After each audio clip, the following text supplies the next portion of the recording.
بسم اللہ الرحمن الرحیم۔ السلام علیکم ورحمۃ اللہ وبرکاتہ۔ Islamic library studio YouTube channel پہ آج ہم سفر رمضان کی 13ویں نشست کا آغاز کریں گے۔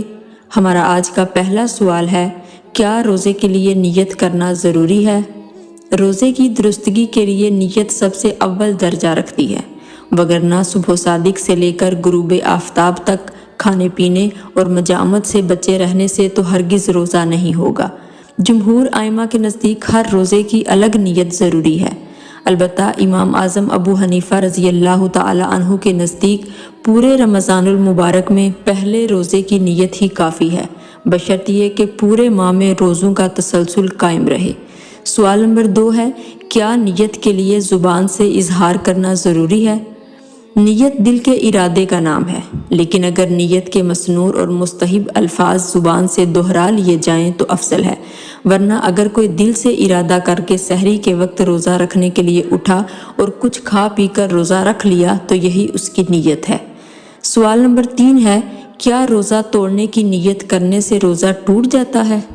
اگر کسی روزہ دار نے روزہ رکھنے کے بعد روزہ چھوڑنے کی نیت کی تو اس کا روزہ نہیں ٹوٹے گا، اس لیے کہ حضور نبی اکرم صلی اللہ علیہ وآلہ وسلم کا فرمان اقدس ہے، اللہ تعالیٰ نے میری امت کے لیے دل میں پیدا ہونے والی باتیں معاف کی ہیں جب تک وہ زبان پہ نہ آ جائیں یا ان پر عمل نہ کر لیا جائے۔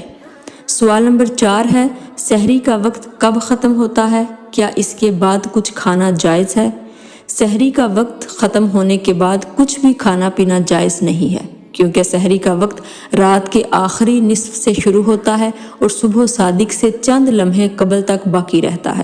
حضرت زید بن ثابت رضی اللہ عنہما سے مروی ہے کہ ہم نے حضور نبی اکرم صلی اللہ علیہ وآلہ وسلم کے ساتھ سحری کھائی، پھر آپ نماز کے لیے اٹھے۔ راوی کہتے ہیں، میں نے ان سے دریافت کیا، اذان اور سحری میں کتنا وقفہ تھا؟ یعنی حضور نبی اکرم صلی اللہ علیہ وآلہ وسلم نے اذان سے کتنی دیر قبل سحری کی تھی؟